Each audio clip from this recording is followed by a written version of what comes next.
अस्सलाम वालेकुम व्यूवर्स। आज मैं आप लोगों के लिए बहुत ही मज़ेदार और बहुत ही आसान सी रेसिपी लेकर आई हूँ। ये रेसिपी एक बार ज़रूर ट्राई कीजिएगा, बहुत ही मज़ेदार लगती है। स्पेशली गर्मियों में ऐसी रेसिपीज़ बहुत ही टेस्टी लगती हैं और बहुत ही मज़ेदार लगती हैं। आपने रेसिपी को एंड तक देखना है, तो चलिए अपनी रेसिपी स्टार्ट करते हैं। तो सबसे पहले हमें चाहिए होंगी रंगीन सेवइयाँ। इसका मैंने एक पैकेट लिया है और इस रेसिपी में रंगीन सेवइयाँ ही अच्छी लगती हैं, तो आप ज़रूर लीजिएगा। बहुत ही मज़ेदार और बहुत ही टेस्टी रेसिपी बनने वाली है आज की। और साथ ही मुझे चाहिए है खुश्क दूध, ड्राई मिल्क। ये मैंने लिए हैं 2 कप। और इसके साथ मुझे चाहिए है चीनी मैंने आधा कप ली है। आप अपने जायके के हिसाब से एडजस्ट कर लीजिएगा। अगर आपको ज़्यादा मीठा पसंद है तो आप ज़्यादा भी ले सकते हैं। कस्टर्ड पाउडर चाहिए है 2 चाय के चम्मच। साथ ही मुझे चाहिए है किशमिश मेवा 3 खाने के चम्मच या हस्बे ज़रूरत।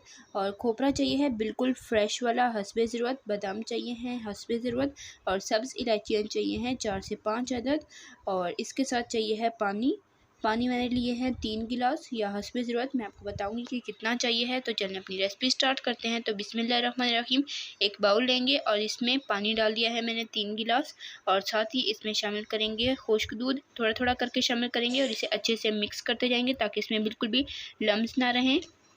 तो आज की हम रेसिपी ड्राई मिल्क से बनाने वाले हैं, खुश्क दूध से बनाने वाले हैं। अगर आप चाहें तो आप फ्रेश मिल्क से भी बना सकते हैं, लेकिन खुश्क दूध से बहुत ही मज़ेदार बनती है। और यहाँ पर कस्टर्ड भी मिक्स कर लेते हैं। तो यहाँ पे मैंने कस्टर्ड में थोड़ा सा दूध बचा के रखा था, वो डाल दिया है मैंने और इसे भी अच्छे से मिक्स कर लिया है। बिल्कुल अच्छे से मिक्स कीजिएगा ताकि इसमें भी कोई लम्स ना रहें।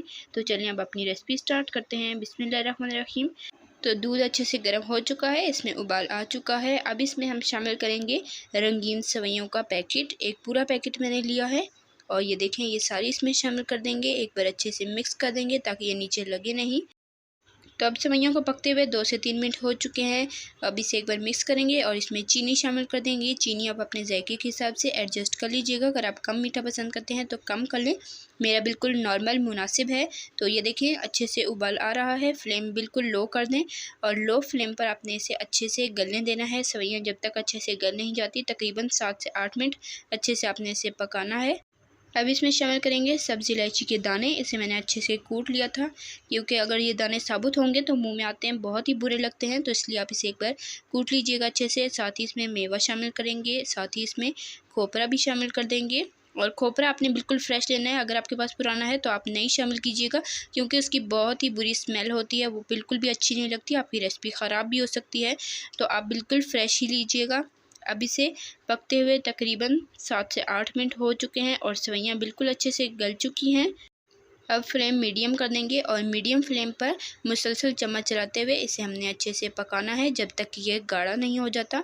ये थोड़ा ज़्यादा गाढ़ा हो जाए तब मैं आपको आगे का प्रोसेस बताती हूँ। और अगर आपको रेसिपी पसंद आ रही है तो वीडियो को लाइक कर दें और ज़्यादा से ज़्यादा शेयर करें और चैनल को भी ज़रूर सब्सक्राइब किया करें। साथ मौजूद बेल आइकन को प्रेस कर दिया करें ताकि आपको इसी तरह की मज़ेदार और आसान सी रेसिपी सबसे पहले फ्री में देखने को मिल सके। तो अब तकरीबन 3 से 4 मिनट हुए हैं और काफ़ी अच्छे से सेवइयाँ गाढ़ी हो चुकी हैं। अब इसमें हमने शामिल कर दिया है कस्टर्ड जो हमने मिक्स करके रखा था। डालने से पहले भी एक बार अच्छे से मिक्स कर लीजिएगा ताकि इसमें लम्स ना बने और इसे मुसलसल चम्मच चलाते हुए अच्छे से मिक्स कर लेंगे। और अब तकरीबन 4 से 5 मिनट हो चुके हैं और हमारी सेवइयाँ बनकर रेडी हो चुकी हैं, बहुत अच्छे से गाढ़ी हो गई हैं। चलिए अब इसे डिश आउट करते हैं। तो ये देखें ठंडा होने के बाद कितनी गाढ़ी हो चुकी हैं और बहुत ही मज़ेदार लग रही हैं। ये आप इसकी कंसिस्टेंसी चेक कर सकते हैं। जब इस तरह की कंसिस्टेंसी हो तो इसका मतलब है हमारी सेवइयाँ बनकर रेडी हो चुकी हैं। तो उम्मीद करती हूँ कि आपको आज की रेसिपी ज़रूर पसंद आई होगी।